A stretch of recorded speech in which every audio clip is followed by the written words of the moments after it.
যেমন প্রজেক্টরের দ্বারা মা বোনদেরকে ওয়াইজের চেহারা দেখিয়ে ওয়াজ শোনানো। প্রজেক্টরের বিষয় হলো অধিকাংশ উলামায়ে কেরাম এ ব্যাপারে একমত।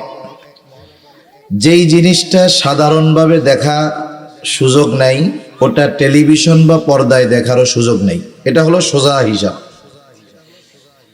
যেই জিনিসটা টিভিতে পর্দায় দেখার সুযোগ নাই, ওই জিনিসটা টেলিভিশন বা মোবাইলের স্ক্রিনে অথবা প্রজেক্টরের স্ক্রিনেও দেখা জায়েজ নাই। অনেকে বলেন জায়েজ, এদের সংখ্যা কম। যারা বলেন জায়েজ, এটা তাদের গবেষণায় আসছে জায়েজ, তারা করুক, সেটা ভিন্ন কথা। কিন্তু অধিকাংশ বিজ্ঞ উলামায়ে কেরাম, মুফতিয়ানে কেরামের ফতোয়া মাসালা হলো পুরুষের চেহারা দেখায়া মহিলাদেরকে ওয়াজ শোনানো, এটা শরীয়তে জায়েজ নেই। আমরা এই পক্ষের মানুষ, এর ভিতরেই তাকওয়া। এখন বলতে পারেন, তাইলে হুজুর, তাহলে মোবাইলে তো দেখি আপনাদের, ইউটিউবে ভিডিও করেন কেন, বা ভিডিও করান কেন, করতে দেন কেন? বলেন তো, প্রজেক্টরের দ্বারা কাজ কি হয়? শুধু দেখা হয়। প্রজেক্টরের কাজ কি শ্রবণ নাকি শুধু দেখা? প্রজেক্টর দিয়ে আপনি শুধু দেখতে পারবেন, শুনতে পারবেন না, অপশন নাই, অপশন একটাই। কিন্তু ইউটিউবের যেটা, এটার মধ্যে অপশন দুইটা, দেখাও যায়, শোনাও যায়। তাহলে ইউটিউবের ওয়াজ না দেখে শ্রবণ করবার সুযোগ আছে, কিন্তু প্রজেক্টর একটা কারণেই দেওয়া হয়, শুধু সেটা দেখার জন্য, অন্য কোনো কারণে না। মহিলারা যদি ইউটিউবে ওয়াজ শোনে, তাদের জন্য দেখে ওয়াজ শোনা জায়েজ নাই, না দেখে শুধু সাউন্ড শুনতে হবে, যদি আমলের নিয়তে শুনে। যদি এমন হয় যে কারো ওয়াজ শুনতে গিয়ে দেখতেছে না, শুধু শুনতেছে, এই শ্রবণটাও তার হৃদয়ের ভিতরে অন্য কিছু এনে দেয়, তাহলে ওই কণ্ঠের ওয়াজ শোনাও তার জন্য জায়েজ নেই। কথা বুঝতে পারছেন? মানুষ যে শুধু দেখেই আকৃষ্ট হয় তা না, শুনেও কিন্তু আকৃষ্ট হয়।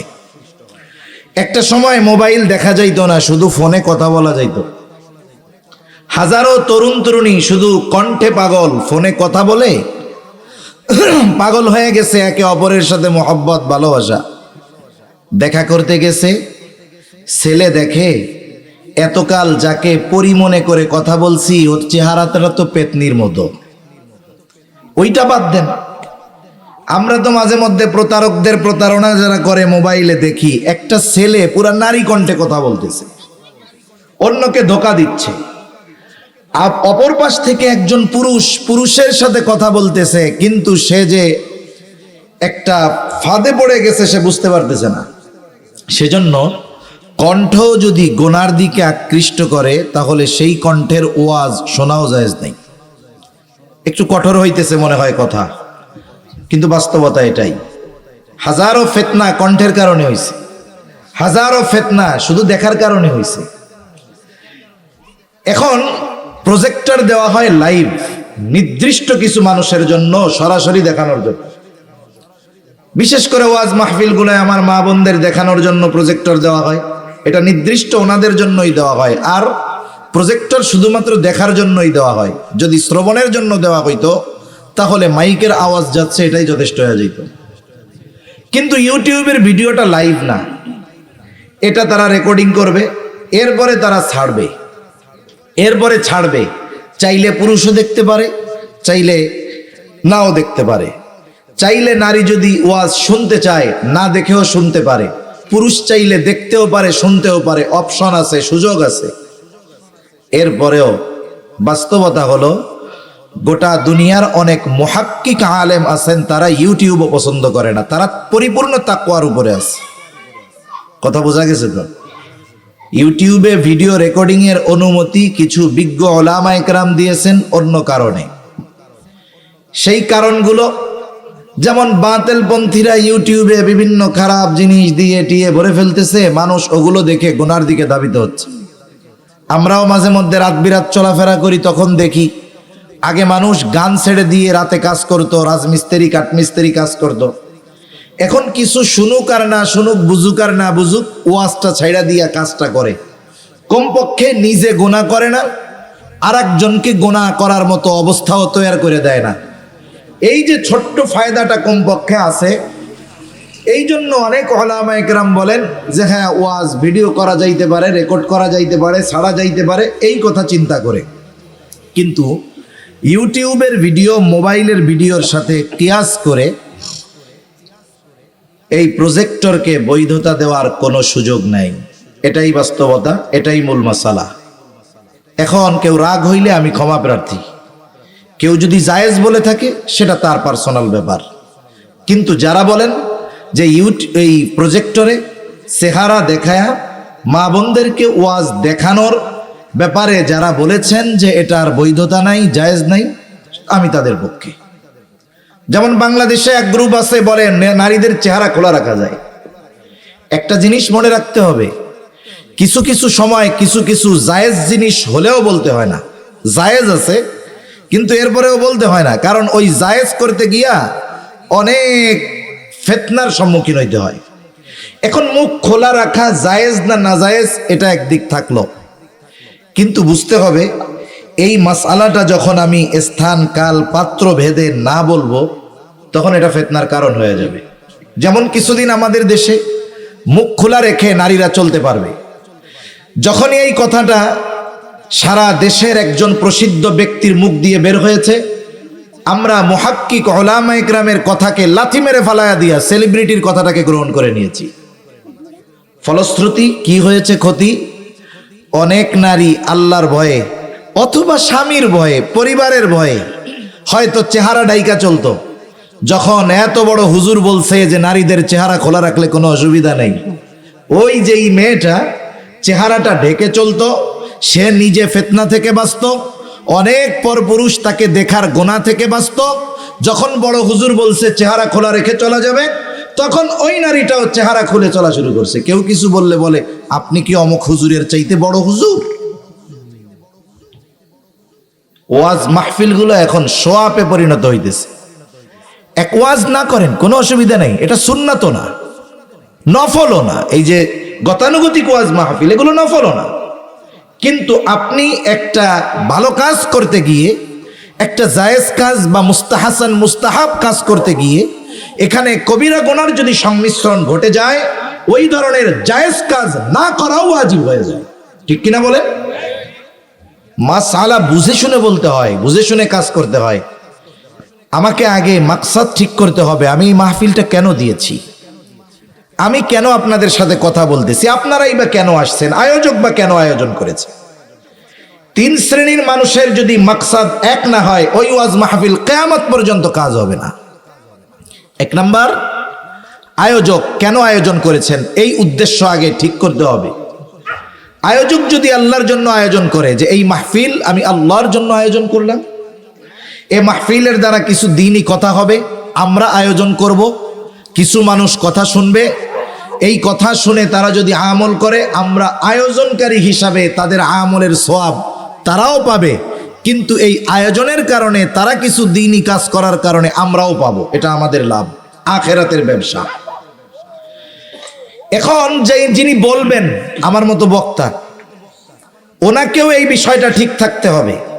উনি যদি চিন্তা করেন যে আমাকে অনেক বড় অ্যামাউন্ট দিতে হবে, আমি টাকার জন্য করতেছি, সম্পদের জন্য, এক্ষেত্রে আমার মাকসাদ ঠিক থাকলো না, আমার ইখলাস ঠিক থাকলো না। বক্তার ইখলাস, বক্তা আসছেন, খরচ হইছে, সময় গেছে, রাস্তার গাড়ি ভাড়া আছে। আয়োজক অধিকাংশ ক্ষেত্রেই বিজ্ঞবান হয়, বুঝ সম্পন্ন হয়, বেইনসাফি করে এটা খুব বেশি না, কম। কিন্তু যারা বুঝ সম্পন্ন, ওরা চিন্তা করে একজন মেহমান আসছেন, তার কদর করা দরকার, অন্তর থেকে মোহাব্বতের সাথে হাদিয়া দিলেন। এ হাদিয়া দেওয়া যেমন সুন্নত, হাদিয়া নেওয়াও তেমন সুন্নত। আল্লাহ রাসূল বলেন হাদিয়া আদান প্রদানে অন্তরের মধ্যে মোহাব্বত জাগ্রত হয়। সুবহানাল্লাহ। তাহলে ইখলাস থাকতে হবে, যে টাকার জন্য নয়, মানুষ আমার ওয়াজ শুনে সুন্দর বলবে এই জন্যও নয়। তাহলে যিনি ওয়াজ করবেন তিনি কার জন্য করবেন? আল্লাহর সন্তুষ্টির জন্য। আয়োজক আয়োজন করবে আল্লাহর সন্তুষ্টির জন্য। 3 নাম্বার, যারা শুনতে আসবেন, আমাদের দেশের শ্রোতারা তো আসে ওয়াজ শুনতে না, ওয়াজ দেখতেও আসে। ওয়াজ দেখতে আসে কি, যে কোরআন হাদিস দিয়ে যারা ওয়াজ করে এদের ওয়াজ তো আর দেখা যায় না। দেখা যায় কোনগুলো, ঢেলে দেই এই ধরনের বিষয় যেগুলো আছে, তর্ক, একটু রঙ্গমঞ্চ করা যাবে, বিড়ি টানা যাবে, অন্যান্য অশালীন অশোভন অঙ্গভঙ্গিমা দেখার জন্য আসে। কিছু শ্রোতা আছে চিন্তা করে যে অমক হুজুরের ওয়াজ হলো জাল মিষ্টি টক, বলে এক হুজুর ওয়াজ করে শুধু জাল, আর এক হুজুর ওয়াজ করে শুধু মিষ্টি। এই হুজুরের মধ্যে সব আছে, অল ইন ওয়ান। কি আছে রে ভাই? বলে ভাই কৌতুকও কয়, গানও গায়, আবার মাঝে মধ্যে হাসায়, আবার একটু কাঁদায়। এই মিক্সার খিচুড়ি মার্কা ওয়াজ, এটা খুব মজা লাগে। আমরা একটু যাই, চল মজাই হবে না, ওয়াজ শুনে আসি। এজন্য দেখা যায় দেশে ওয়াজ মাহফিল অনেক হয়, কিন্তু ওয়াজের দ্বারা না মানুষের আশানুতীত যেই পরিমাণ আশানুরূপ পরিবর্তন হওয়ার কথা ছিল সেই পরিমাণ পরিবর্তন হয় না। মানুষ একটা এন্টারটেইনমেন্ট, একটা মজা, একটা ফিল নিয়ে ওয়াজ শুনতে আসে, আর একটা ফিল নিয়ে ওয়াজ থেকে চলে যায়। পরের দিন কি বলে, আর একজন বলে যে হুজুর সেই ওয়াজ করছে, ফাটাফাটি ফাটায় ফেলছে ওয়াজ করিয়া। আর একজন জিজ্ঞাসা করে 2 ঘন্টা ধরে তো ফাটাফাটি ওয়াজ শুনলি, এই ওয়াজের মূল কথাটা একটু বলতো হুজুর, আসলে কি বলছে? কয় ওয়াজের সুরে, ওয়াজের মধ্যে এমন বিমোহিত হয়েছিলাম, হুজুর যে কি কইছে কিছুই মনে নাই। এই হলো আমাদের ওয়াজ মাহফিল। এটা গতানুগতিক একটা সিস্টেম হয়ে গেছে, এটা গতানুগতিক একটা সিস্টেম হয়ে গেছে। আমরা মনে করি আমাদের করতে হবে, বলতে হবে। অনেক আয়োজক মনে করে প্রতি বছর করি, না করলে কেমন হবে। অনেকে মনে করে টাইম আছে, ব্যস্ত নাই, যাই একটু ওয়াজ শুনি, কি আর হবে। তাহলে এর দ্বারা ফায়দা আসবে না। এজন্য আল্লাহ তাআলা আয়োজকদের ইখলাসের সাথে, বক্তাকেও ইখলাসের সাথে, শ্রোতাদেরকেও ইখলাসের সাথে এই ধরনের আয়োজনে সম্পৃক্ত হওয়ার তৌফিক আল্লাহ দান করুন। আমিন। আপনারা এত আস্তে আমিন কইলেন, একটু জোরে বলেন আমিন। নাকি রাগ হইছেন কোথায়? এটাই বাস্তব কথা। ফাইদা জাআ আজালুহুম লা ইস্তাখিরুনা সাআতান ওয়া লা ইস্তাকদিমুন। আল্লাহ রাব্বুল আলামিন বলেন, নির্ধারিত সময়ে মালাকুল মউত উপস্থিত হয়ে যাবে। নির্ধারিত সময়ের 1 মুহূর্ত আগেও কেউ মরবে না, 1 মুহূর্ত বিলম্ব হবে না। যথা সময়ে মালাকুল মউত হাজির হয়ে যাবে, আমার আপনার দেহ থেকে রূহটাকে, প্রাণটাকে বের করে নিয়ে যাবে। আমার আপনার এই দেহটার নাম আছে একটা দুনিয়ায় আব্দুর রহিম, আব্দুল করিম, কিন্তু রূহটা যখন বের হয়ে যাবে আমার আপনার নামের সাথে আরেকটা শব্দ যোগ হয়ে যাবে, লাশ। লাশ হয়ে যাবে আমার আপনার নাম। এইবার মাইকের মধ্যে ঘোষণা দেওয়া হবে, অমুক এলাকার অমুক আজ বিকাল 5 ঘটিকার সময় ইন্তেকাল করিয়াছে। আগামী দিন সকাল 10টায় অমুক স্কুল মাঠে তার জানাজা অনুষ্ঠিত হবে। ধর্মপ্রাণ সকল মুসলমানদেরকে মরহুমের জানাজায় শরীক হওয়ার জন্য অনুরোধ করা গেল। এইরকমই তো বলে নাকি? আমার আপনার মৃত্যু যখন হবে আমার আপনার ব্যাপারেও এইরকম ঘোষণা দেওয়া হবে। ঘোষণা দেওয়ার সময় একটা শব্দ ব্যবহার হয়, শব্দটা আরবি শব্দ ইন্তেকাল। ইন্তেকাল শব্দটা আরবি শব্দ, অর্থ হলো স্থানান্তরিত হওয়া। তার মানে আব্দুর রহিম এক জায়গায় ছিল, স্থানান্তরিত হয়ে আর এক জায়গায় গিয়েছে।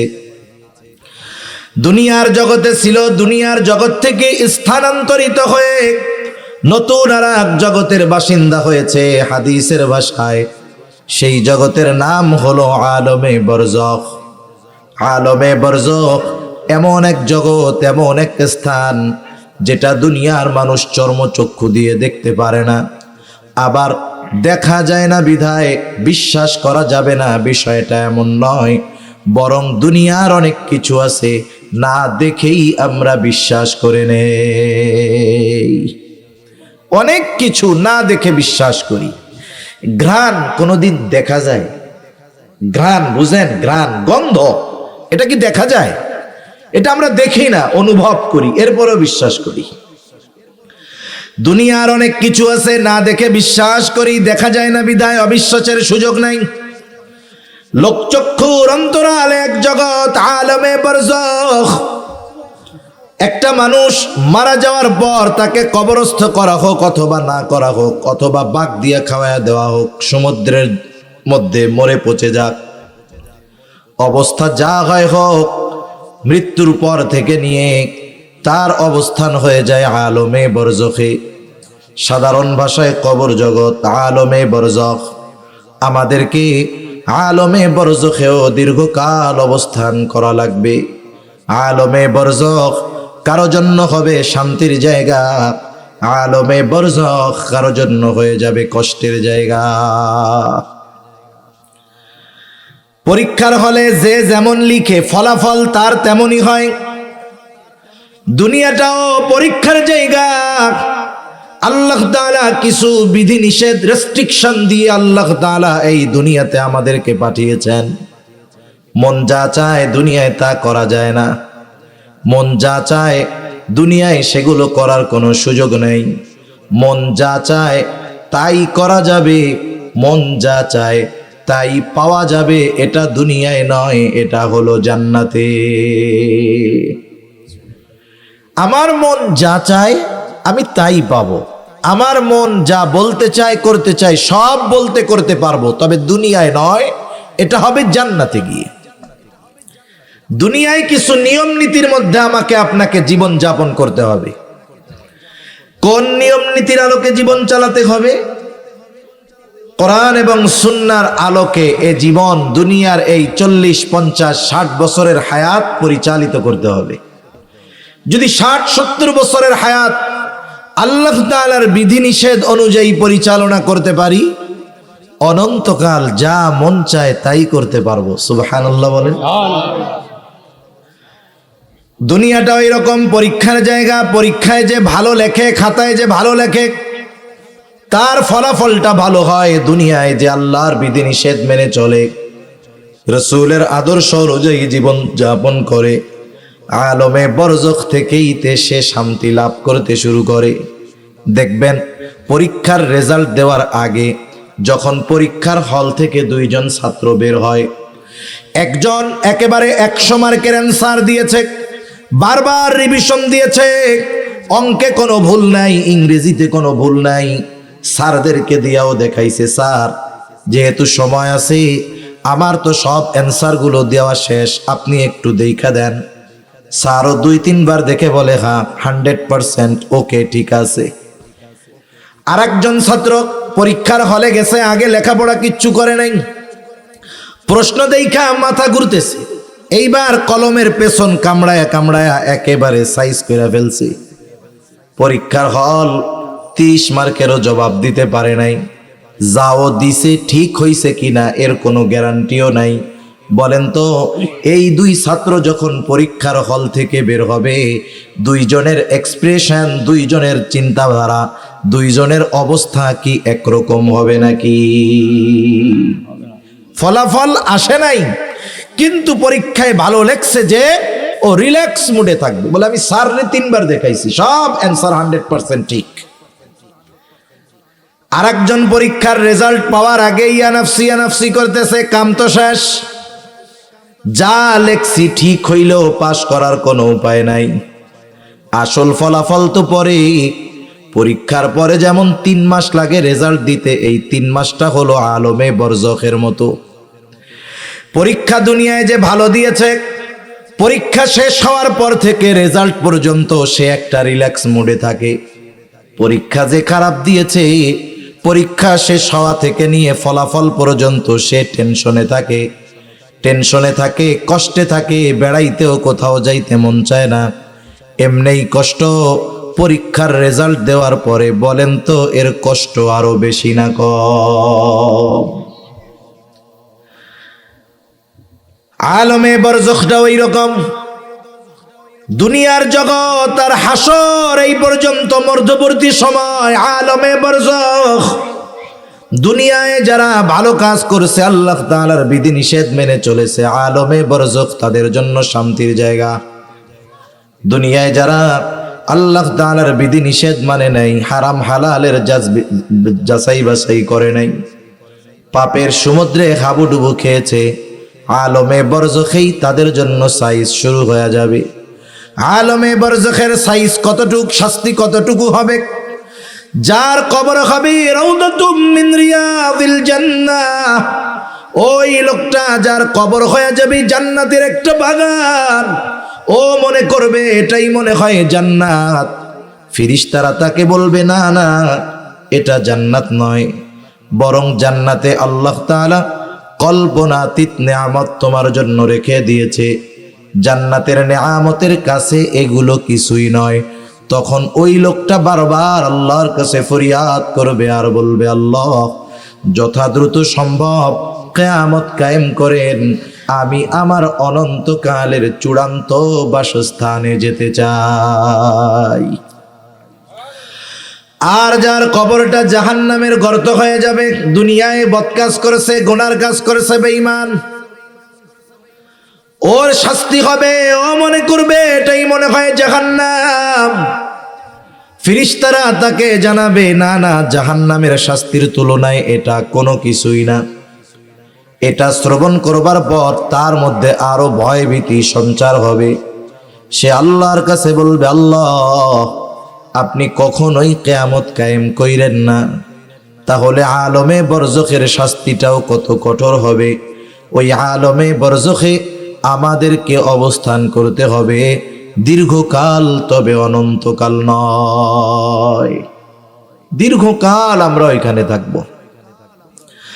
আমরা কতকাল কত বছর থাকবো এটা জানি না, কিন্তু হাদিসের আলোকে মুফাসসিরিনে কেরাম জানায় দেন, যেই লোকটা সর্বশেষ দুনিয়া থেকে বিদায় নিবে সিংহায় ফুৎকারের মাধ্যমে, ওই লোকটাও কমপক্ষে 40,000 বছর আলমে বরজখের বাসিন্দা থাকবে। আল্লাহ তাআলা ইসরাফিল আলাইহিস সালাতু ওয়াস সালামের সিংহায় ফুৎকারের মাধ্যমে এই দুনিয়ার অধ্যায়টাকে আল্লাহ শেষ করবে। মানব জাতির অধ্যায় শুরু হবে ইসরাফিল আলাইহিস সালামের সিংহায় ফুৎকারের মাধ্যমে। আল্লাহ তাআলা কোরআনুল কারীমের মধ্যে বলেন, وَنُفِخَ فِي الصُّورِ فَصَعِقَ مَنْ فِي السَّمَاوَاتِ وَمَنْ فِي الْأَرْضِ إِلَّا مَنْ شَاءَ اللَّهُ ثُمَّ نُفِخَ فِيهِ أُخْرَى فَإِذَا هُمْ قِيَامٌ يَنْظُرُونَ।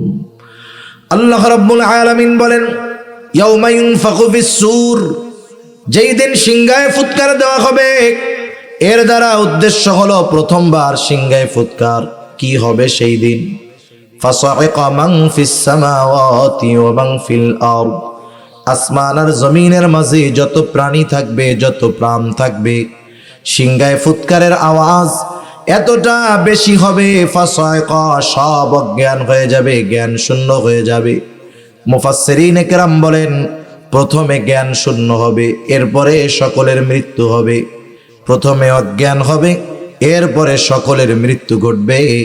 আল্লাহ তাআলা বলেন, ইল্লা মান শাআল্লাহ, তবে আল্লাহ তাআলা যা চান, যা কিছু চান সেগুলো ছাড়া আর বাকি যত প্রাণী থাকবে, প্রাণ থাকবে, সিংহায় ফুৎকারের আওয়াজে অজ্ঞান হবে এবং মৃত্যুবরণ করবে।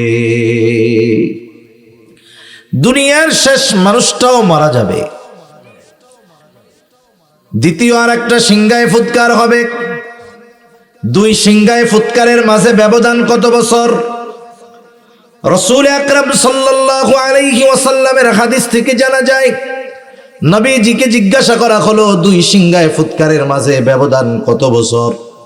নবীজি বললেন, প্রথমবার সিংহায় ফুৎকারের 40 পর দ্বিতীয়বার সিংহায় ফুৎকার দেওয়া হবে।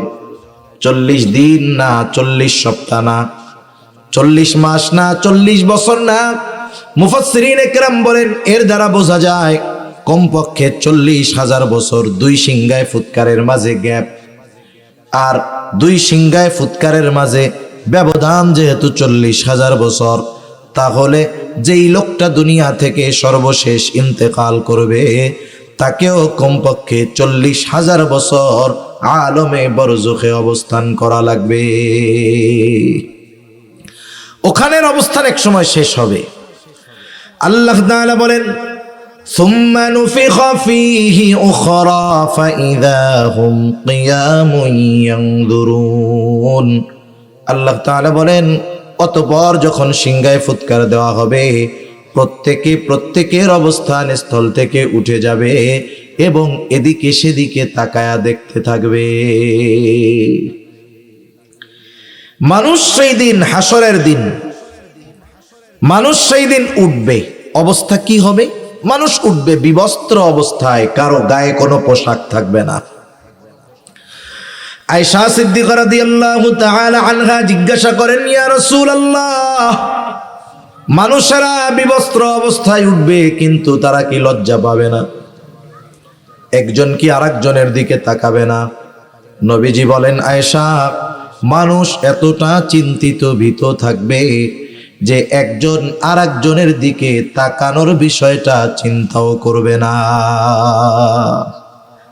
অটোমেটিক তাদের মধ্যে ভীতি সঞ্চার হয়ে যাবে। যেমন মাঝে মধ্যে আমরা দেখি একেবারে পরিষ্কার আকাশ, পরিষ্কার আবহাওয়া, বিশেষ করে বৈশাখ মাসে কয়েক মিনিটের ভিতরে, মুহূর্তের ভিতরে গোটা আকাশ একেবারে কালো মেঘে আচ্ছন্ন হয়ে যায়।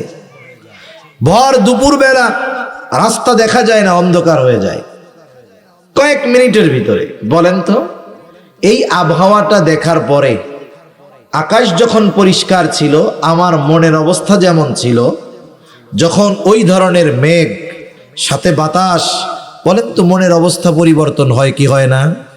তাহলে আবহাওয়া এটা মানুষের মনের পরিবর্তনের কারণ হতে পারে। কিয়ামতের ময়দানে এমন এক থমথমে ভাব বিরাজ করবে যে প্রত্যেকটা মানুষ চিন্তিত ভীত থাকবে, কেউ কারো দিকে তাকানোর বিষয়টা চিন্তা করবে না। কেমন অবস্থা হবে সেই দিন আল্লাহ তাআলা কোরআনুল কারীমের মধ্যে জানায় দেন, وَنُفِخَ فِي الصُّورِ فَإِذَا هُمْ مِنَ الْأَجْدَاثِ إِلَى رَبِّهِمْ يَنْسِلُونَ। আল্লাহ তাআলা কোরআনুল কারীমের মধ্যে বলেন, কিয়ামতের দিন সিংহায় ফুৎকার যখন দেওয়া হবে, দ্বিতীয় সিংহায় ফুৎকার, প্রত্যেকের অবস্থান স্থল থেকে উঠে যাবে, জাগ্রত হয়ে যাবে। ইলা রাব্বিহিম ইয়ানসিলুন, প্রত্যেকেই তার রবের দিকে ছুটতে থাকবে। কেমন যেন অটো ডিভাইস সিস্টেম করে দেওয়া, দৌড়াইতে থাকবে তারা রবের দিকে। যারা আলমে বরজখ, তাদের জন্য কষ্টের জায়গা ছিল, তারা হাসরের ময়দানে উঠেই এতটা চিন্তিত ভীত হয়ে যাবে। যারা কবরে আলমে বরজখে আযাবে ছিল, ওই মানুষগুলো তাদের আযাবের কথা ভুলে যাবে। ওই মানুষগুলো মনে করবে যে আমরা মনে হয় কবর জগতে খুব শান্তিতে ছিলাম। এই জন্য তারা বলবে, ইয়া ওয়াইলানা মান বাআসানা মিন মারকাদিনা। যাদের কবরটা শাস্তি ছিল, জাহান্নামের গর্তে ছিল, ওই মানুষগুলো বলবে, ইয়া ওয়াইলানা মান বাআসানা মিন মারকাদিনা। হায় দুর্ভোগ, কে আমাদেরকে আমাদের অবস্থান স্থল থেকে জাগায়া দিল। মানুষ তো ঘুমায়া থাকলে জাগানো লাগে। ওরা মনে করবে কবরে আমরা ঘুমিয়েছিলাম, এই জন্য বলবে, ইয়া ওয়াইলানা মান বাআসানা মিন মারকাদিনা। হায় দুর্ভোগ, কে আমাদেরকে আমাদের অবস্থান স্থল থেকে জাগায়া দিল। এইবার মুমিনরা অথবা ফেরেশতারা তাদের এই কথার জবাবে বলবে, হাযা মা ওয়া'আদার রহমানু ওয়া সাদাকাল মুরসালুন। মুমিনরা অথবা ফেরেশতারা বলবে, হাযা মা ওয়া'আদার রহমান, এটাই হলো দয়াময়ের সেই প্রতিশ্রুত দিবস, যেই দিবসের ওয়াদা তিনি দিয়েছিলেন। এই দিবসের এক নাম হলো ইয়াউমুল হাসর, এই দিবসের এক নাম হলো ইয়াউমুল জাযা, এই দিবসের এক নাম হলো ইয়াউমুল কিয়ামাহ। এই হলো সেই দিবস যেই দিবসের প্রতিশ্রুতি আল্লাহ তাআলা দিয়েছিলেন, দয়াময় রহমান দিয়েছিলেন। এই দিবসের সত্যায়ন পৃথিবীর শুরু থেকে নিয়ে যত নবী রাসূল এসেছেন প্রত্যেকটা নবী রাসূল এই দিবসের সত্যায়ন করেছে। এটা হলো সেই দিবস। এই দিবস প্রতিদান দিবস। কিসের প্রতিদান? আল্লাহ তাআলা কোরআনুল কারীমের মধ্যে বলেন, وَإِنَّمَا تُوَفَّوْنَ أُجُورَكُمْ يَوْمَ الْقِيَامَةِ فَمَنْ زُحْزِحَ عَنِ النَّارِ وَأُدْخِلَ الْجَنَّةَ فَقَدْ فَازَ। আল্লাহ রাব্বুল আলামিন বলেন, কে আসছে? আচ্ছা বলতেছি। আল্লাহ রাব্বুল আলামিন ওনাদেরকে বলবেন কিয়ামতের দিন। আল্লাহ তাআলা কোরআনুল কারীমের মধ্যে জানায় দেন, কিয়ামতের দিন প্রত্যেকটা মানুষকে তার কর্মের পূর্ণ প্রতিদান দেওয়া হবে। ওয়া ইন্নামা তুওয়াফাউনা উজুরাকুম ইয়াউমাল কিয়ামা। কিয়ামতের দিন মানুষকে তার দুনিয়ার কর্মের পূর্ণ প্রতিদান দেওয়া হবে। ফামান যুহজিহা আনিন নার, ওই দিন যাকে আগুন থেকে বাঁচানো হবে। ওয়া উদখিলাল জান্নাতা ফাকাদ ফাজ, জান্নাতে প্রবেশ করানো হবে। আল্লাহ তাআলা বলেন ফাকাদ ফাজ, ওই মানুষগুলোই সফল হয়ে যাবে। আল্লাহ তাআলা বলেন কিয়ামতের দিন যাদেরকে আগুন থেকে বাঁচিয়ে জান্নাতে প্রবেশ করানো হবে তারা সফল। আর ওই দিন কোন দিন? ওয়া ইন্নামা তুওয়াফাউনা উজুরাকুম ইয়াউমাল কিয়ামা। কিয়ামতের দিন প্রত্যেকটা মানুষকে তার দুনিয়ার কর্মের পূর্ণ প্রতিদান দেওয়া হবে। সম্মানিত উপস্থিতি, দুনিয়া কেউ কারো কৃতকর্মের পূর্ণ প্রতিদান পায় না, হোক সেটা ভালো কাজ হোক সেটা মন্দ কাজ। আমরা যারা ভালো কাজ করি অনেক সময় মনে করি বা অনেকে বলে লোকটা এত ভালো কাজ করছে কিন্তু দুনিয়ায় প্রতিদান পাইল না। আল্লাহ তো দুনিয়ায় ভালো কাজের পূর্ণ প্রতিদান দিবেন না, দিবেন কোথায়? কিয়ামতে। দুনিয়ায় অনেক মানুষ মন্দ কাজ করে, পাপের কাজ করে। আমরা অনেক সময় চিন্তা করি লোকটা এত পাপ কইরা মরলো, দুনিয়ায় তো আলিশান ভাবে থাইকা গেল। আল্লাহ জানায় যে ওর মন্দ কাজের প্রতিদান আমি দুনিয়ায় না দিলে কি হয়েছে, পরিপূর্ণভাবে ওই মন্দ কাজের প্রতিদান আমি আল্লাহ আখিরাতে দিব। ঠিক কিনা বলেন? ওই দিন হলো সেই দিন। এই জন্য ওই দিন আসার আগে এই দুনিয়াতে আমাদের ভালো কাজ করার দরকার আছে না নাই? আছে। সম্মানিত উপস্থিতি, আপনাদের মাননীয় এমপি মহোদয়ের সচিব এসেছেন। উনি ব্যস্ত মানুষ, নির্বাচনকালীন সময়। ওর সাক্ষী আছে, কর্মগুলো লিপিবদ্ধ করা আছে, ফাইল আকারে রাখা আছে। কিয়ামতের দিন আমার আপনার কর্মের খবর আল্লাহ তাআলা আমার আপনার কাছে পৌঁছায়া দিবে। পৌঁছায়া দেওয়ার মাধ্যম হলো আমাকে আপনাকে আমার আপনার কর্মের তথা আমলের আমল নামা আল্লাহ দিয়ে দিবে। কিয়ামতের দিন কয়েকটা মুহূর্ত হবে মানুষেরা সবচাইতে চিন্তিত পেরেশান থাকবে। এর মধ্যে একটা সময় হলো যখন আমল নামা দেওয়ার ঘোষণা হবে। সকলে নিস্তব্ধ নীরবতা, আমল নামাগুলো ছেড়ে দেওয়া হবে। প্রত্যেকের আমল নামা যথাযথভাবে প্রত্যেকের কাছে গিয়ে হাজির হবে, উপস্থিত হয়ে যাবে। তবে আমল নামা মন চাইলেই ডান হাতে নেওয়া যাবে না, মন চাইলেই বাম হাতে নেওয়া যাবে না। কে আমল নামা ডান হাতে পাবে এটা নির্ভর করবে দুনিয়ার আমলের উপর। কার আমল নামা বাম হাতে যাবে এটাও নির্ভর করবে দুনিয়ার আমলের উপর। ডান হাতে যারা আমল নামা পাবে, সামনে দিক দিয়া ডান হাতে আমল নামা পাবে, এরা এতটা আনন্দিত হবে সেই দিন। কারণ ডান হাতে আমল নামা পাওয়ার দ্বারা সে সুনিশ্চিত হবে তাকে অনন্তকাল জাহান্নামে থাকা লাগবে না, সে জান্নাতি হবে। এই জন্য সে আনন্দের বহির্প্রকাশ ঘটাবে কেমনে? আল্লাহ তাআলা কোরআনুল কারীমের মধ্যে বলেন, ফাআম্মা মান উতিয়া কিতাবাহু বিয়ামিনি ফায়াকুলু হাউম ইকরাউ কিতাবিয়া ইন্নী যনানতু আন্নী মুলাকিন হিসাবিয়া। ডান হাতে যারা আমল নামা পাবে এরা আনন্দ বলবে, ফায়াকুলু হাউম ইকরাউ কিতাবিয়া, আনন্দে বলবে, এই তো আমার কিতাব, এই তো আমার আমলনামা, এই তো আমার কিতাব, তোমরা পড়ো আমার কিতাব, পড়ো আমার আমলনামা। ডান হাতে আমলনামা পাবার কারণটাও সে বলে দিবে। সে বলবে, ইন্নী যানানতু আন্নী মুলাকিন হিসাবিয়া, যে আমি এই ব্যাপারে দৃঢ় বিশ্বাস রাখতাম যে আমাকে আমার কর্মের হিসাব আল্লাহ তাআলার সামনে দেওয়া লাগবে। দুনিয়ায় আমি এই বিশ্বাস দৃঢ়ভাবে করতাম যে আমাকে আমার কর্মের হিসাব আল্লাহ তাআলার সামনে দেওয়া লাগবে, এই জন্য দুনিয়ায় ভালো কাজ করেছি। আর আজকের দিনে আমলনামা কোন হাতে পেয়েছি? জোরে বলেন তো। ডান হাতে। আর যারা বাম হাতে আমলনামা পাবে তারা কি বলবে? আল্লাহ তাআলা বলেন, ওয়া আম্মা মান উতিয়া কিতাবাহু বিশিমালি ফায়াকুলু ইয়া লাইতানি লাম উতা কিতাবিয়া ওয়া লাম আদরি মা হিসাবিয়া ইয়া লাইতাহা কানাতিল কাদিয়া।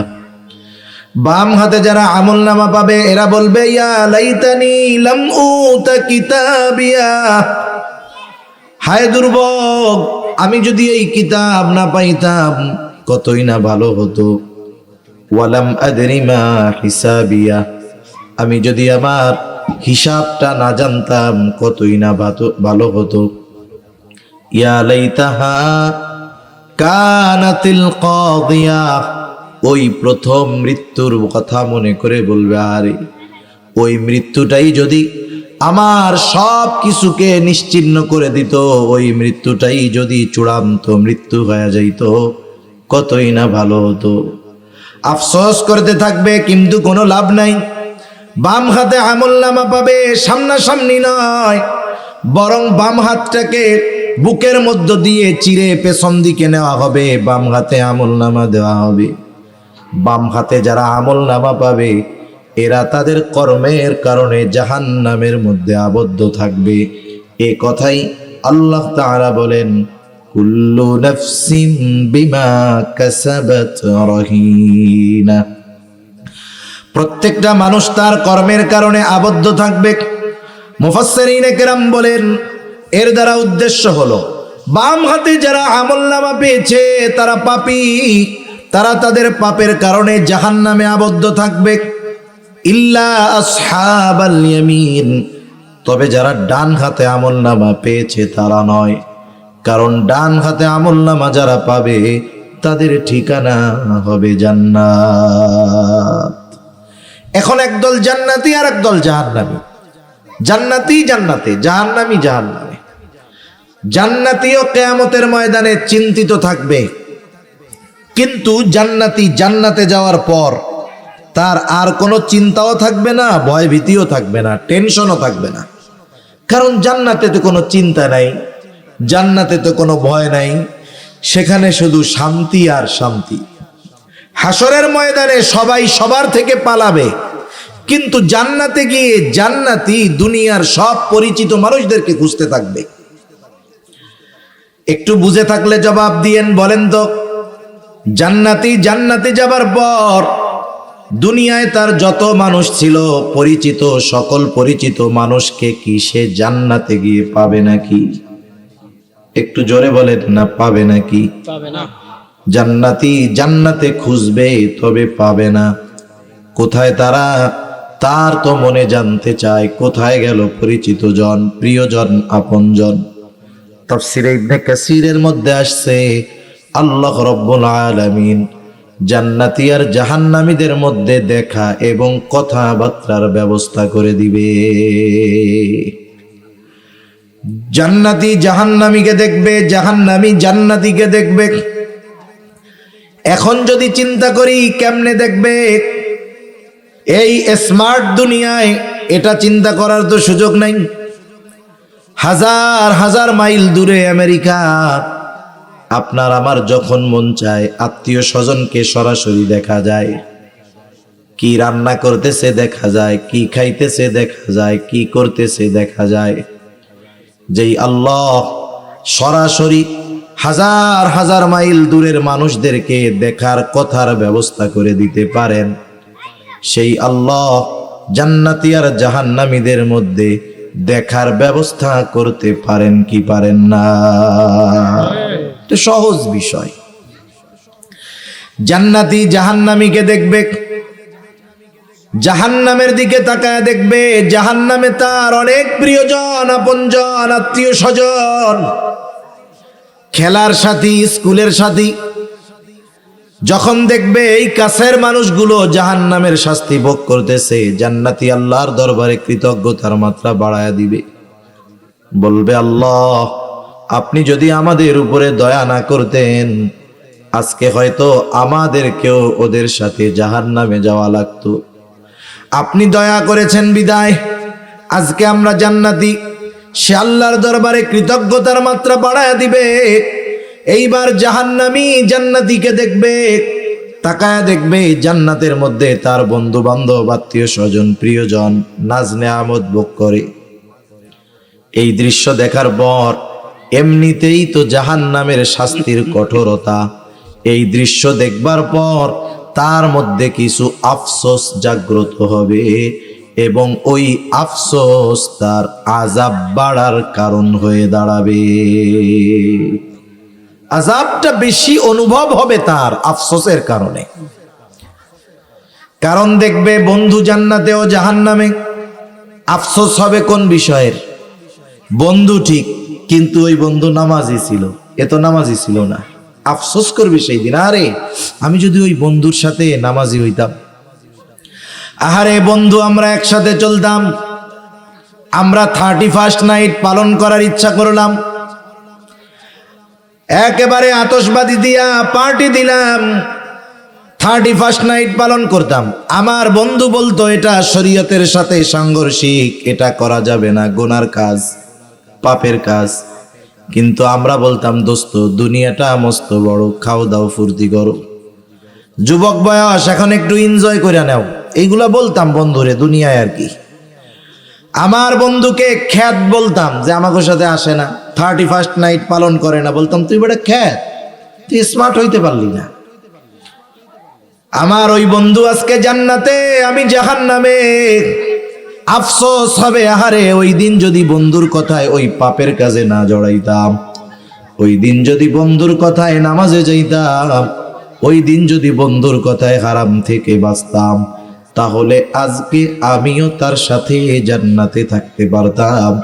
এই যে দুনিয়ায় ভালো কাজ না করার আফসোস, এটা তার আযাব বৃদ্ধির কারণ হয়ে দাঁড়াবে। দেখা শেষ। এবার জান্নাতীদের জানতে মন চায় কেন ওরা জাহান্নামে গেল। ফি জান্নাতি ইয়াতাসাআলুনা আনিল মুজরিমিন। জান্নাতীরা পরস্পর মুসলিমদের কাছে জানতে চাইবে, প্রশ্ন করবে, মা সালাকাকুম ফি সাকার, কোন কারণে তোমরা সাকারের বাসিন্দা হইলা, জাহান্নামী হইলা। জান্নাতীরা জাহান্নামীদের প্রশ্ন করবে, কোন কারণে তোমরা জাহান্নামী হইলা। জান্নাতীদের এই প্রশ্নে জাহান্নামীরা তাদের জাহান্নামে যাওয়ার 4টা কারণ বলবে। এই সূরার আয়াতগুলোর আলোকে 4টা কারণ তারা বলবে।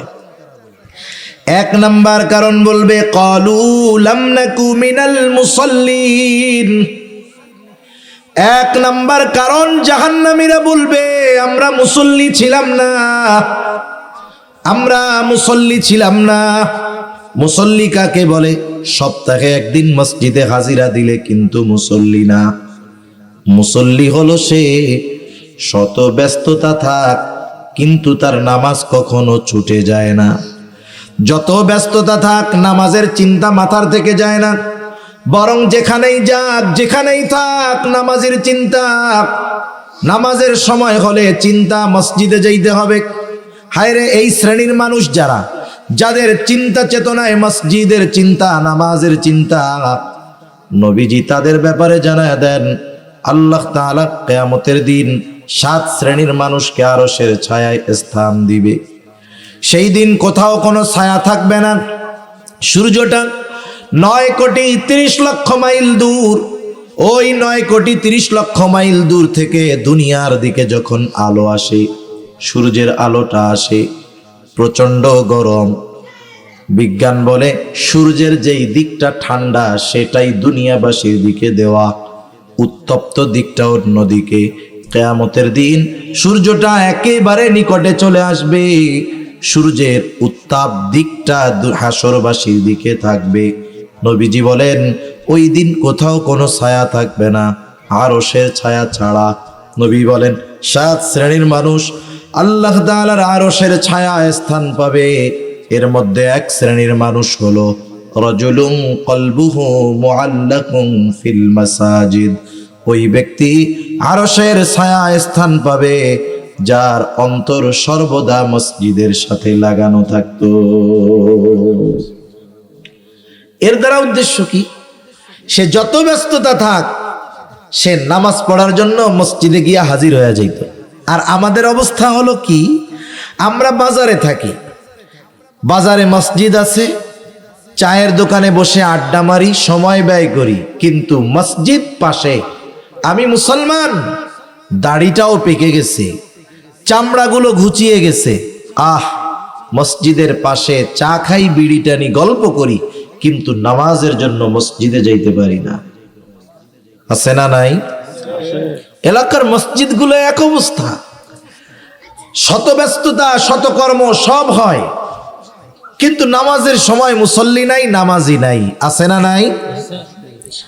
মনে রাখতে হবে কিয়ামতের দিন আল্লাহ তাআলা যেই হিসাবগুলো নিবেন, সর্বপ্রথম হিসাব হবে নামাজের হিসাব।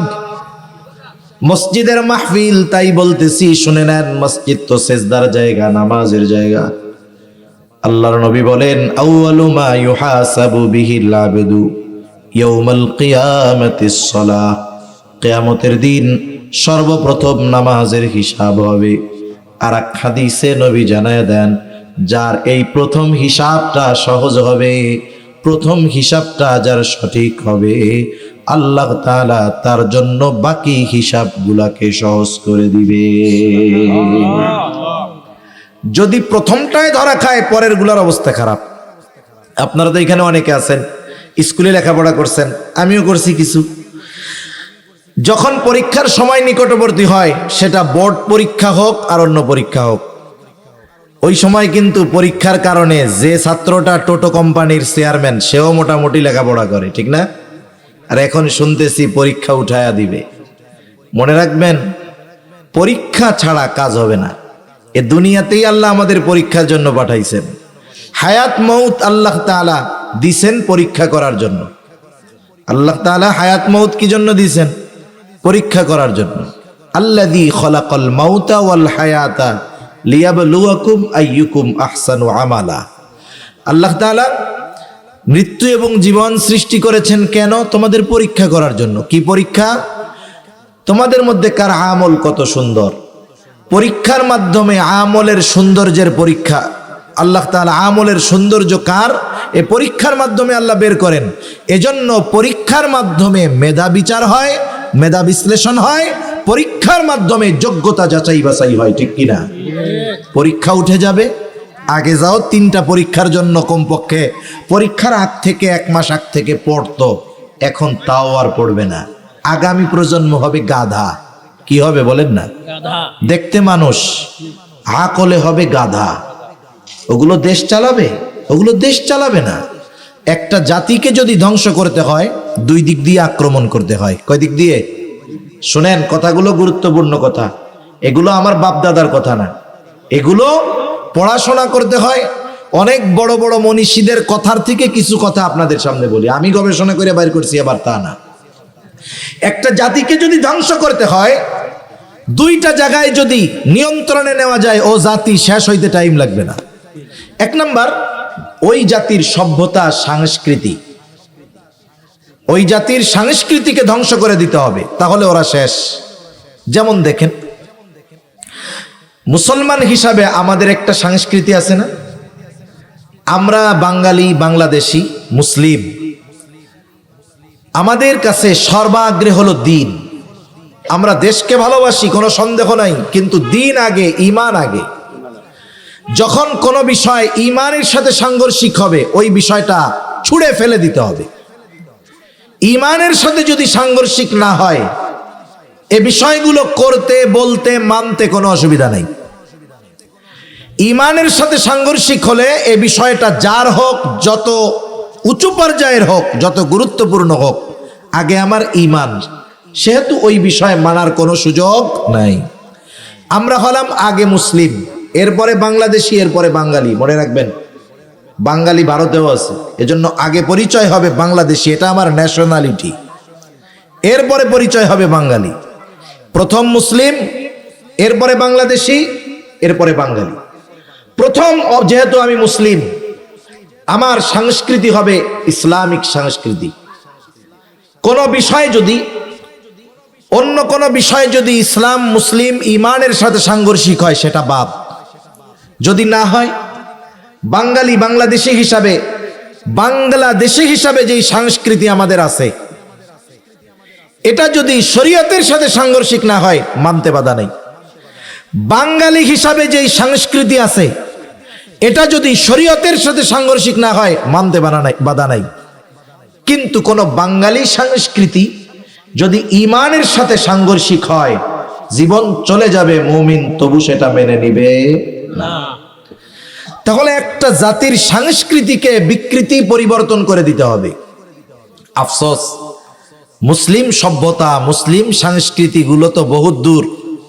আমরা অমুসলিমদের রীতিনীতি, সংস্কৃতিকে খুব ঘটা করে উদযাপন করি, পালন করি।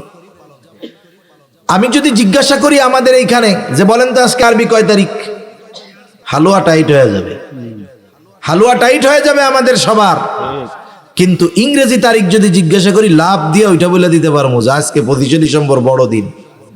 অনেক মুসলমানের বাচ্চারাও গত রাত্রে এই বড়দিনের শুভেচ্ছা এক মুসলমান আর এক মুসলমানকে জানাইছে, মুসলমান আর একজনকে জানিয়েছে।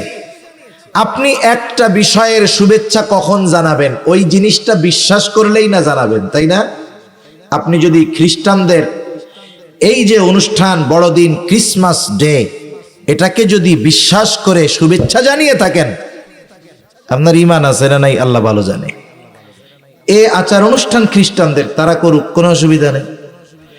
এই যে আসতেছে ভ্যালেন্টাইন্স ডে, কি জানি 31st নাইট, 31শে ডিসেম্বর রাত, এটা বাংলাদেশে উদযাপনের কোনো সিস্টেম এই 21শ শতাব্দীর আগে ছিল না। 20ম শতাব্দীতেও এটা বাংলাদেশে তেমনটা ছিল না। কিছু তথাকথিত বুদ্ধিজীবী, বেঈমান, তরুণ প্রজন্মর চরিত্র ধ্বংস করার জন্য, মনে রাখবেন, তরুণ এমন এমন কিছু আমদানি হয় ইউরোপ, আমেরিকা থেকে, যা দিয়ে আমাদের তরুণদেরকে ধ্বংস করা যায়। কেন? বুড়া যারা, এরা তো বুড়াই, এরা কয়দিন পরে এমনি মরে যাবে। আগামী প্রজন্মের তরুণ যুবকেরা এই দেশের হাল ধরবে, যারা দেশ পরিচালনার দায়িত্বে থাকবে। এদের যদি বুদ্ধিহীন বানানো যায়, মেধাহীন বানানো যায়, মাদকাসক্ত বানানো যায়, চরিত্রহীন যদি বানানো যায়, একটা দেশকে ধ্বংস করতে 1000 বছর লাগবে না। এক প্রজন্মের দ্বারা 10, 20, 25 বছর পরে এই দেশকে ধ্বংস করতে কোনো বাধা বিপত্তি কিছুই আসবে না। ঠিক কিনা বলেন? বলেন তো, আমরা তো মোল্লা হুজুর, আপনারা যা বলেন আর কি, আমাকে দায়িত্ব দিবেন মসজিদে আর ওয়াজ মাহফিল করতে, আমাদের তো আর ক্ষমতার চেয়ারে বসাবেন না। দেশের মানুষ হুজুরদের ভালোবাসে, কিন্তু হুজুররা রাষ্ট্র চালাক এটা চায় না, এটা চায় না। এটা সবাই, বেশিরভাগই এটা কেউ চায় না যে হুজুররা বা হুজুরদের মতাদর্শের কেউ রাষ্ট্র পরিচালনার চেয়ারে বসুক, এটা চায় না। সেজন্য আমাকে বদনসিব, হয়তো এ নসিব আমাদের নাই। কিন্তু আপনারা যাদেরকে বসাবেন আগামী প্রজন্মের, ও যদি মাদকাসক্ত হয়, ও যদি চরিত্রহীন হয়, তাহলে ওর দ্বারা আপনি কি আশা করেন বলেন তো? দেশ থাকবে? এগুলো সব জিন্দা লাশ হবে, এগুলো সব মস্তিষ্ক বিকৃত লোক হবে। একটা জাতিকে ধ্বংস করতে এই জন্য 1 নাম্বার তাদের ভিতরে অপসংস্কৃতি ঢুকায়া দিতে হয়। আমরা মুসলিম, আমরা আমাদের কালচার, আমাদের সংস্কৃতি, আমাদের সভ্যতা, এগুলো আমাদের জানা নাই। এজন্য দেখবেন এত বলার পরেও সারা দেশে ওলামায়ে কেরাম এখন এগুলো বলবে, প্রত্যেকটা মসজিদের মেম্বার থেকে খতিব সাহেবরা আগামী জুমায় এই বিষয়টা বলবে, কিন্তু এরপরেও এদেশে 31st নাইট উদযাপন বিরত থাকবে নাকি? করবে তারা। এর দ্বারা কি বোঝা যাচ্ছে? যে ওদের মিশন সফল। তাহলে একটা জাতিকে ধ্বংস করতে হলে তাদের সুস্থ সংস্কৃতিকে নষ্ট করে অপসংস্কৃতি ঢুকায় দিতে হয়। এ বিষয়ে বলতে গেলে লম্বা আলোচনা আমার হয়ে যাবে। দ্বিতীয় বিষয়, ওই জাতির শিক্ষা ব্যবস্থাকে ধ্বংস করে দিতে হয়। বর্তমান যেই শিক্ষা ব্যবস্থা, আচ্ছা বলে শিক্ষা ব্যবস্থা আধুনিকায়ন হইতেছে, আধুনিক হইতেছে। আপনাদের এলাকায় 40-50 বছর আগে MA পাশ করা লোক আছে না? 40-50 বছর আগে BCS ক্যাডার হয়েছে, সচিবালয়ে আছে বা বড় রাষ্ট্রের দায়িত্বে আছে, এমন লোক আছে না? ওনারা তো আগের কারিকুলামে পড়াশোনা করছে। আমি চ্যালেঞ্জ দিয়ে বলতে পারি, ওনাদের সময় এত ইংলিশ মিডিয়াম ছিল না, ওনাদের সময় আলাদা কিন্ডারগার্টেন ছিল না, ওনাদের সময় ওই প্রাইমারি স্কুল ছিল যা এখনো আছে, ওনাদের সময় ভবন ছিল না, টিনের ঘর ছিল, অনেক জায়গায় বেড়া ছিল না, খালি চাল ছিল, অনেক জায়গায় প্রাইমারি স্কুল হয়ে গেছে, সরকারি ঘর নাই, বট গাছের তলে বসে ক্লাস করা লাগছে, এমনও দেখছি। অথচ ওই সময়ের একজন শিক্ষিত পারসন, যারা ওই সময় প্রাইমারি স্কুল, হাই স্কুল বা কলেজে পড়ছে, তাদের সামনে এই সময়ের একজন স্টুডেন্ট, আধুনিক শিক্ষা ব্যবস্থার একজন স্টুডেন্ট, যে ইংলিশ মিডিয়ামে পড়ে নাই, কিন্ডারগার্টেনে পড়ে নাই, ওই রকম একটারে আনেন, ও ওই সময়ের একজন শিক্ষিত মানুষের সামনে দাঁড়ায়া কথাই বলতে পারবে না। তাহলে যেই শিক্ষা ব্যবস্থায় স্টুডেন্টের অবস্থা এই রকম, তাহলে সেটাকে আমরা কেমনে ভালো বলি? তার মানে old is gold, old is gold. ওই সিস্টেমটাই যদি ঠিক থাকে, তাহলে আগের মতো স্কুল ছাত্র বের হবে।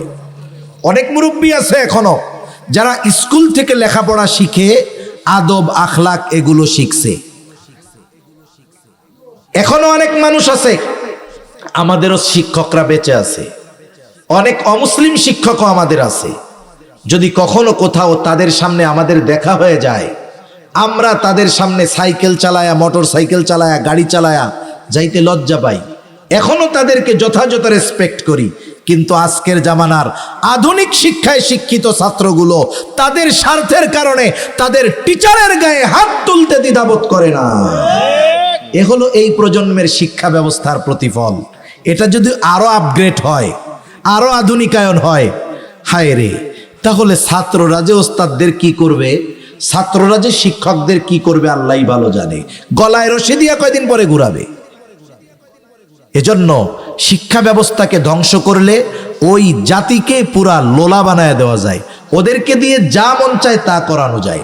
দেখেন না, এখনকার তরুণ প্রজন্ম ভালো মন্দ বুঝে না। একজন একটা দল করে, একজন এক কথা বলছে, ওরে যায় মাথা ফাটায় দিয়ে চলে আসবে, আছে না নাই? যা মন চায় তা করবে। হাই স্কুলে পড়ে, কলেজে পড়ে, ভার্সিটিতে পড়ে, শিক্ষকের গায়ে নির্দ্বিধায় হাত তুলে, দ্বিধাবোধ করে না। এই যে শিক্ষা ব্যবস্থা ধ্বংস হয়ে যাওয়ার কারণে পরিণতি এই। আমি এদিকে আর লম্বা করব না কথা, যে একটা জাতিকে যদি ধ্বংস করতে হয়, মনে রাখবেন দুইটা জিনিস নষ্ট করতে হয়।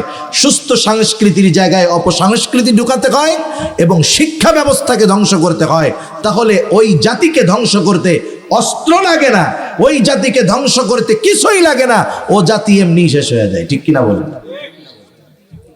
তা কোন কথার থেকে গেলাম আমারও ভালো মতো মনে নাই। তা যাই হোক, যে কথা বলতেছিলাম, যে জাহান্নামীরা 4 কারণে জাহান্নামী। 1 নম্বরে তারা বলবে লাম নাকু মিনাল মুসাল্লিন, আমরা কি ছিলাম না? মুসল্লি ছিলাম না। প্রকৃত মুসল্লি যে, সে আরশের ছায়ায় স্থান পাবে। সূর্যটা যেই দিন এত কাছে থাকবে, সেই দিন আরশের ছায়ায় সে স্থান পাবে। শুধু তাই না, কিয়ামতের দিন সর্বপ্রথম নামাজের হিসাব আল্লাহ তাআলা নিবেন। পরীক্ষার থেকে গিয়েছিলাম এই কথার দিকে, পরীক্ষার হলের কথার বিষয় বলতে গিয়ে এই পরীক্ষার দিকে গেলাম। যেই উদাহরণটা দিতে চেয়েছিলাম, যে আউয়ালু মা ইউহাসাবু বিহিল আবদু ইয়াউমাল কিয়ামাতিস সালাহ, যার কিয়ামতের দিন সর্বপ্রথম নামাজের হিসাব নেওয়া হবে, নবীজি আর এক হাদিসের মধ্যে বলেন, যার প্রথম হিসাবটা সহজ হয়ে যাবে আল্লাহ তাআলা তার বাকি হিসাবগুলোও সহজ করে দিবে। পরীক্ষার হলে ওই যে শিক্ষক পরীক্ষার একেবারে কাছাকাছি সময়ে ছাত্রদেরকে ডাইকা লাস্ট ব্রিফিং দিয়ে বলে, সবাই তো আর সমান না, তাহলে তোমরা পরীক্ষার হলে গিয়ে কি করবা? বলে, শোনো, হলে গিয়ে আগে তুমি প্রশ্নপত্রটাকে 2-3 বার পড়বা।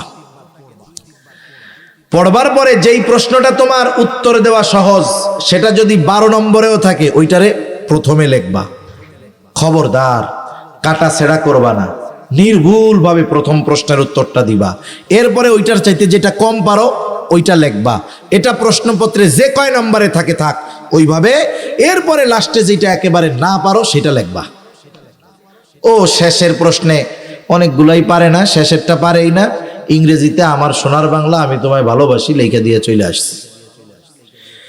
আর আরেক কুতুব সে বেশি বোঝে, ও চিন্তা করছে আমি প্রশ্নপত্রের সিরিয়াল রক্ষা করব উত্তরপত্রের মধ্যেও। 1 নম্বরে প্রশ্নে যেটা 1 নম্বরে, খাতায় 1 নম্বরে লিখবো, কিন্তু ওইটা ভালো মতো পারে না। এখন যেটা আমি পারি না লিখতে গেলে ভুল হবে কি হবে না? হবে। এখন ও লিখছে, লেখার পরে প্রথমেই কয়েক জায়গায় কাটা ছিঁড়া, কিন্তু শেষে যেটা লেখছে ওইটা খুব ভালো মতো পারে। এখন খাতা আসছে 2টা, 2 জনই তো একসাথে গেছে। স্যার এইবার প্রথম জনেরটা দেখছে, উরি বাবা, প্রথম উত্তর দিছে, কলমের ফোঁটাও নাই, নির্ভুল। মার্ক তো আর স্যার শ্বশুর বাড়ির থেকে আইনা দিবে না। স্যারের ওয়াইফরে দেখাইতেছে, দেখছো ছেলেটা কত সুন্দর লেখছে। ওয়াইফও এসে বলতেছে খুব ভালো লেখছে, 10-এ 10ই দিয়া দাও। উনিও খুশি মতো 10-এ 10 দিয়া দিছে। কলম একবার উঠছে উপরে, ওই কলম নামা কঠিন আছে। লেখছে প্রথমটা ভালো, বাকিগুলাও লিখবে। এবার খাতা উল্টায় আর মার্ক দেয়, 10-এ 8, 10-এ 7, 10-এ 9। ওই যে সোনার বাংলা যেটা লেখছে ওইটাও দিছে 10-এ 9। আর একজন ওই পরের খাতা আসছে, খাতার প্রথমেই দেখে 15 জায়গায় কালাকালি দিয়ে কাটা ছেড়া। দে কি লেখছে রে এইগুলা, যে 10 যা লেখছে 10-এ 2 দে দে। এইবার যেই কলম নিচে নামছে ওঠা কঠিন আছে। শেষের প্রশ্নটা তো নির্ভুল। ও আগে লেখছে 10-এ 10 পাইছে, এর তো 10-এ 10 পাওয়ার কথা, কিন্তু মাইন্ড স্যাটিসফ্যাকশন তো অন্যদিকে চলে গেছে। এইবার ওই ভালোটা লেখাও পাইছে 10-এ 3। দুনিয়ার নিজামটা দেখেন, প্রথম উত্তরটা যদি নির্ভুল সুন্দর হয়, বাকিগুলো ভুল হলেও চোখে পড়ে না। কিয়ামতের দিন ইমানদার যখন আল্লাহ তাআলার কাছে হিসাবের কাঠগড়ায় দাঁড়াবে, যদি নামাজের হিসাবটা ঠিক মতো হয়ে যায়, বাকি বিষয়গুলো ভুল হলেও আল্লাহ দেখেও না দেখার ভান করে তাকে মাফ করে দিবে। সেজন্য আমরা 1 নম্বরে মুসল্লি হব, 5 ওয়াক্ত নামাজ পড়বো, যত ব্যস্ততা থাক। আমি আপনি আগে হব নামাজি, এরপরে অন্য বিষয়। শুধু একটা কথা বলে আমি নামাজের বিষয়টা শেষ করে দিব, বেশি সময় আর নিব না, অল্প সময়। আমাদের দেশে যারা নামাজ পড়ে না, নামাজ না পড়ার কয়েকটা কারণ আছে। নামাজ না পড়ার কয়েকটা কারণের মধ্যে অন্যতম একটা কারণ হলো মানুষ তার কর্মব্যস্ততার কারণে নামাজ পড়ার সুযোগ পায় না। কৃষিজীবী কৃষি কাজ করে, নামাজ পড়ার সুযোগ পায় না। দোকানদার দোকানদারি করে, নামাজ পড়ার সুযোগ পায় না। ভ্যানওয়ালা রিক্সাওয়ালা ভ্যান চালায়, নামাজ পড়ার টাইম পায় না। এখন বলেন তো, মানুষ যেই কাজ করে, ব্যবসা বাণিজ্য করে, এটা তো শখে করে না, বরং মানুষ কর্ম করে উপার্জন তথা রিজিকের জন্য, নাকি অন্য কোনো কারণে? রিজিকের জন্য করে না। রিজিক মানে হলো জীবন উপকরণ। জীবন চলতে যা প্রয়োজন, ওই প্রয়োজনীয় জিনিসগুলো পাওয়ার জন্যই সে পরিশ্রম করে। তাহলে রিজিক উপার্জন করতে গিয়ে নামাজ পড়ার টাইম পায় না। একটু মেহেরবানি করে জবান খুলে জবাব দিবেন, বলেন তো রিজিকের মালিক কে? আল্লাহ। আর একটু জোরে বলেন না কে? আল্লাহ। রিজিকের মালিক আল্লাহ, কোনো সন্দেহ নাই। এখন রিজিকের মালিক যেহেতু আল্লাহ, রিজিক পাওয়ার পদ্ধতিটা যদি তিনি বলে দেন, তাহলে রিজিক পাওয়া সহজ না কঠিন?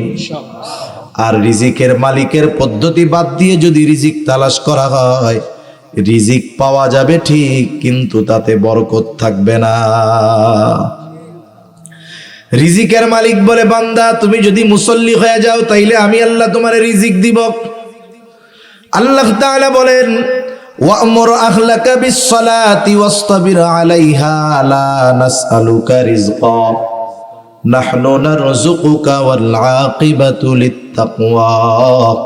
আল্লাহ তাআলা বলেন, তুমি তোমার অধীনস্থ যারা আছে তাদেরকে নামাজের আদেশ দাও, তুমিও তার উপরে অটল থাকো। তার মানে ঘরের মানুষদেরকেও নামাজি বানাও, মুসল্লি বানাও, তুমিও মুসল্লি হয়ে যাও। লাভটা কি হবে?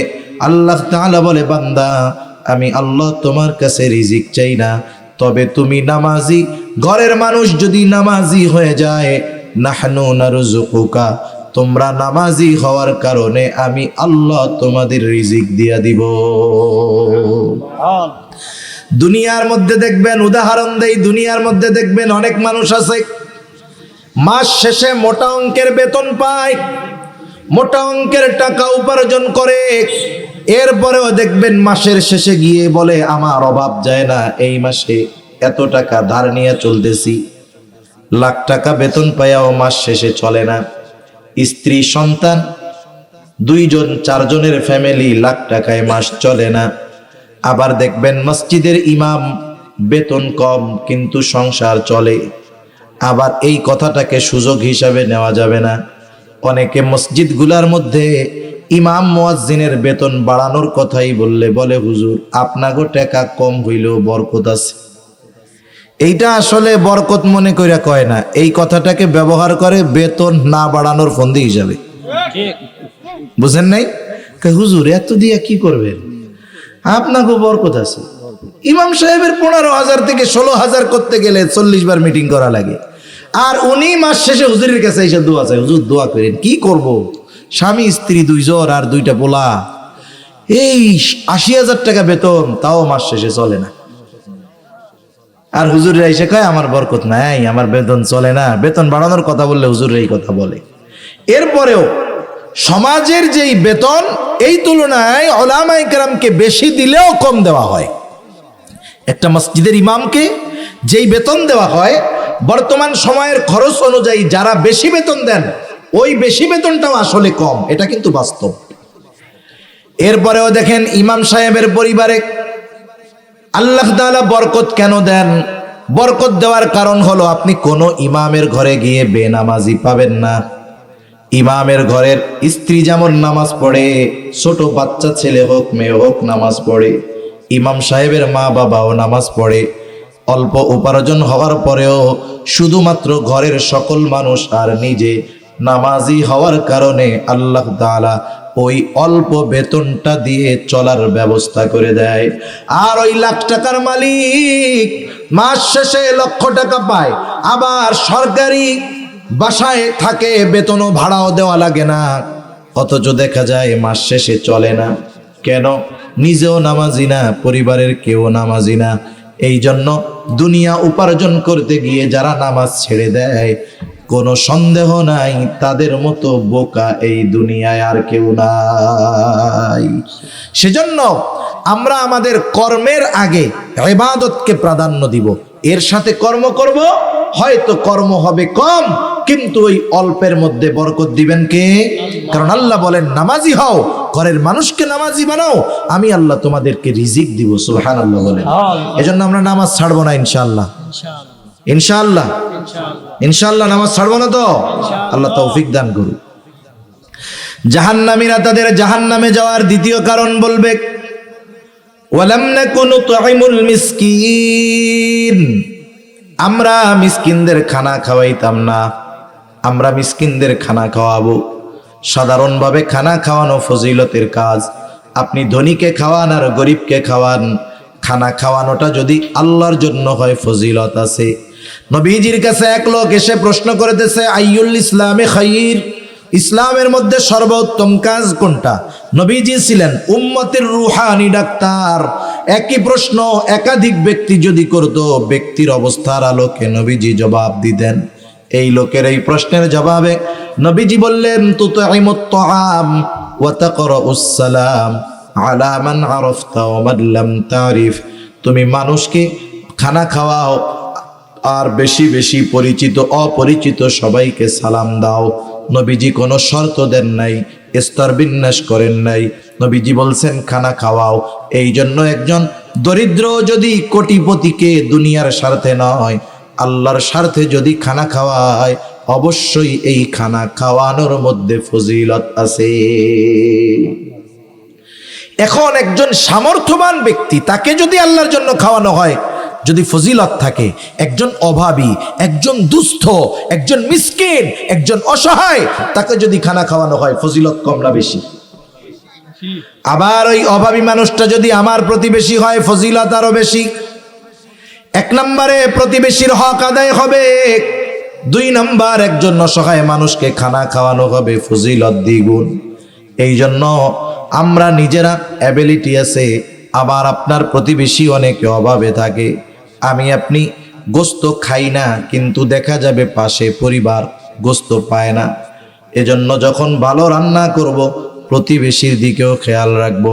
নবীজি এক হাদিসের মধ্যে বলেন, ওই ব্যক্তি মুমিন নয়, লাইসাল মুমিন আল্লাযী ইয়াশবাউ, ওই ব্যক্তি মুমিন নয় যে পেট পুরে খায় আর তার প্রতিবেশী তার পাশে অভুক্ত থাকে।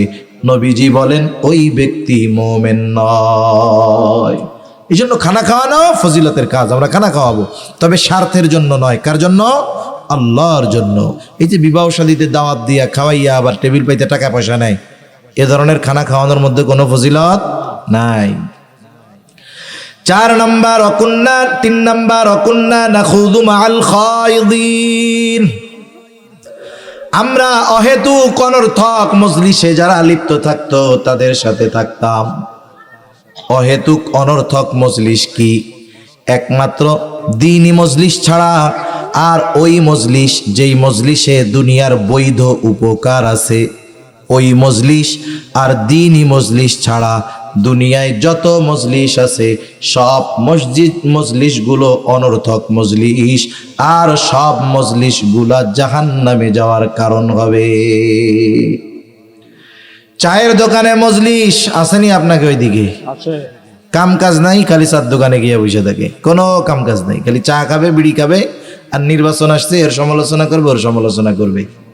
আছে না আল্লাহর বান্দা এরকম? টাইম কাটে না, চার দোকানে বসে সময় কাটায়। এ দুনিয়াতে যত নেয়ামত আছে, ঈমান তো আছেই, নেয়ামত, অন্যান্য নেয়ামত গুলোর মধ্যে সবচাইতে বড় দামি অন্যতম এক নেয়ামত হলো হায়াত, টাইম, সময়। এই সময়টা যে কত দামি এক নেয়ামত, যখন সময় শেষ হবে তখন বোঝা যাবে, এর আগে কিন্তু বুঝতে পারবো না।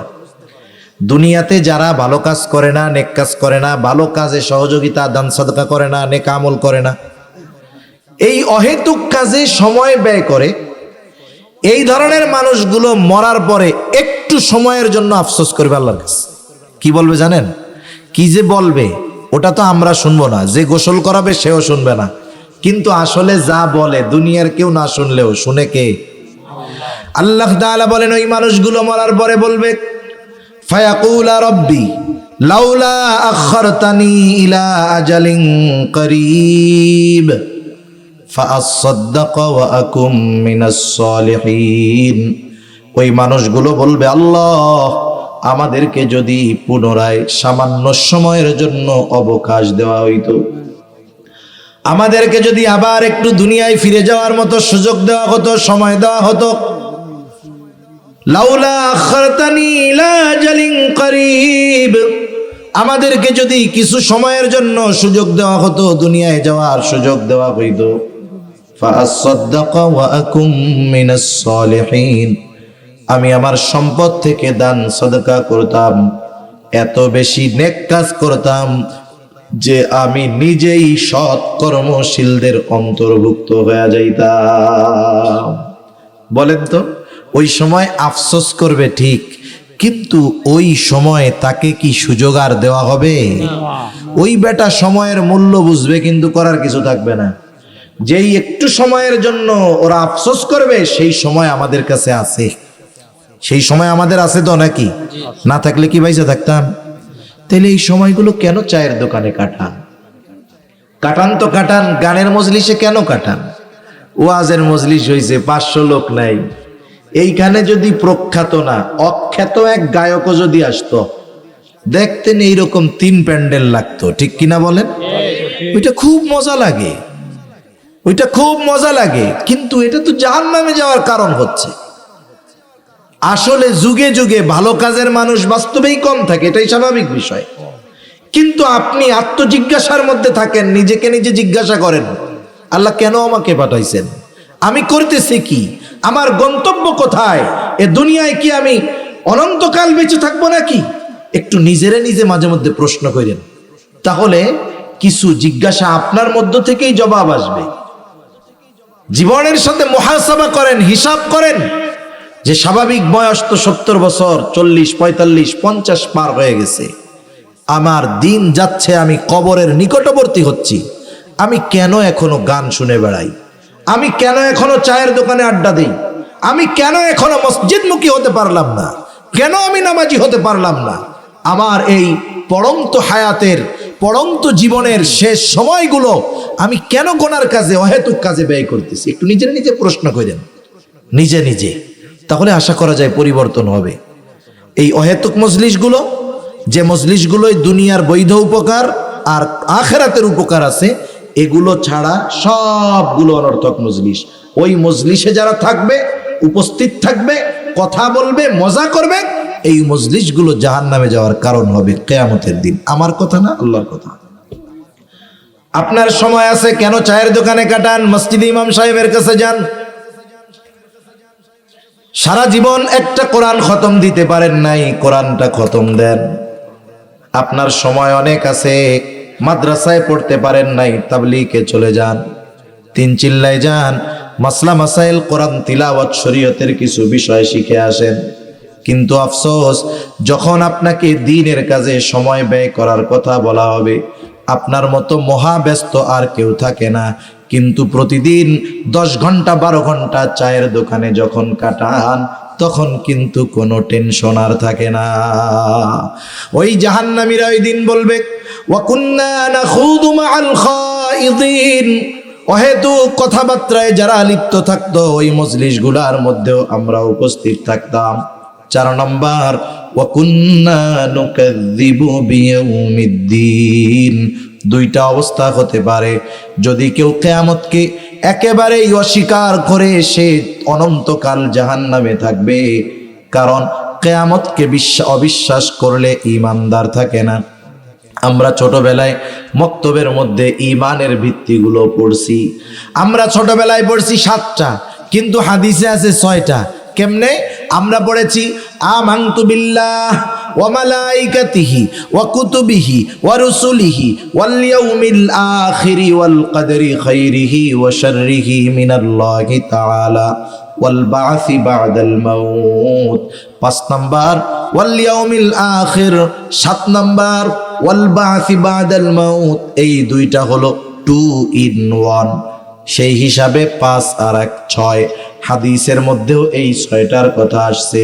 কোন ব্যক্তি যদি এই 6টা বিষয়ের কোনো একটাকে অথবা কোনো একটার কোনো একটা অংশকে অস্বীকার করে, সে যে বেঈমান, এ ব্যাপারে কোনো সন্দেহ নাই। আখিরাত অবিশ্বাস করলে বেঈমান। আখিরাতের কোনো একটা বিষয়কে যদি অস্বীকার করে, সেও বেঈমান। এখন যারা পরকাল তথা কিয়ামত, আখিরাতকে অস্বীকার করে, এরা তো বেঈমান। কিন্তু যারা উদাসীন থাকে, একদল অবিশ্বাস করে না, কিন্তু ওই ব্যাপারে উদাস, নাই টেনশন নাই, কোনো চিন্তা নাই, উদাসীন, এই মানুষগুলো দীর্ঘকাল জাহান্নামে থাকবে। তাহলে কিয়ামতের প্রতি দৃঢ় বিশ্বাস, যার যত বিশ্বাস দৃঢ় হবে, তার আমল তত সুন্দর হবে। কিয়ামতের ব্যাপারে যার যত গাফলত থাকবে, তার আমল তত সুন্দর হবে। কারণ জবাবদিহিতার ভয়ে মানুষকে ভালো কাজে উদ্বুদ্ধ করে। ওই যে ডান হাতে যে আমল নামা পাইছিল, কি বলছিল? ইন্নী যানানতু আন্নী মুলাকিন হিসাবিয়া। মোট কথা, মূল বিষয়টা হলো এইরকম যে আমি ওই ব্যাপারের প্রতি দৃঢ় বিশ্বাস স্থাপন করেছিলাম যে আমাকে আমার দুনিয়ার কর্মের হিসাব কিয়ামতের দিন আল্লাহর সামনে দিতে হবে। এই যে কিয়ামতের প্রতি বিশ্বাস আমাদের দুনিয়ার হায়াতকে একটা নিয়মতান্ত্রিকতা, শৃঙ্খলার ভিতরে নিয়ে আসে, একটা সৌন্দর্যের ভিতরে নিয়ে আসে। কিয়ামতের প্রতি দৃঢ় বিশ্বাস। ওরা বলবে আমরা কিয়ামতের প্রতি বিশ্বাসী ছিলাম না, এভাবে চলছে দুনিয়া, এক সময় তো হায়াত ফুরায়া যাবে, নাকি ভাইসা থাকবো চিরদিন? কাফেরেরটাও শেষ হবে, মুমিনেরটাও শেষ হবে। ওরা বলবে হাত্তা তানাল ইয়াকিন, এক সময় দৃঢ় সত্যের আগমন ঘটেছে, মৃত্যু চলে আসছে, আমরা তাওবা করতে পারি নাই, ভালো কাজ করতে পারি নাই, ঈমান আনতে পারি নাই, নামাজ পড়তে পারি নাই, দান সাদকা করতে পারি নাই, ভালো মজলিসগুলোয় বসতে পারি নাই, মৃত্যু চলে আসছে। আল্লাহ তাআলাও বলেন যেহেতু দুনিয়ায় সুযোগ ছিল করো নাই, আজকে জাহান্নামী, ফামা তানফাউহুম শাফাআতুশ শাফিঈন, তোমাদের ব্যাপারে কোনো সুপারিশকারীর সুপারিশ গ্রহণ করা হবে না। সেজন্য সম্মানিত উপস্থিতি, আমাদেরকে যেন জাহান্নামে না যাওয়া লাগে, এজন্য দুনিয়ায় থাকতে ওই কাজগুলো আমরা করব যেগুলো জান্নাতীরা করে, ওই কাজগুলো আমরা ছাড়ব যে কাজগুলোর কারণে জাহান্নামে যাওয়া লাগবে। আজকে যেই বিষয়গুলো আমরা জানলাম, মনে রাখবো জাহান্নামীরা এই আয়াতগুলোর আলোকে কয় কারণে জাহান্নামী? জোরে বলেন না, কয় কারণে? 4 কারণে। জাহান্নামীরা নামাজি না, আমরা নামাজি হব। কি হব? জোরে বলেন। মুসল্লি হব, মুসল্লি। 5 ওয়াক্ত নামাজ নিজে পড়বো, অধীনস্থদেরকে দিয়া পড়াবো।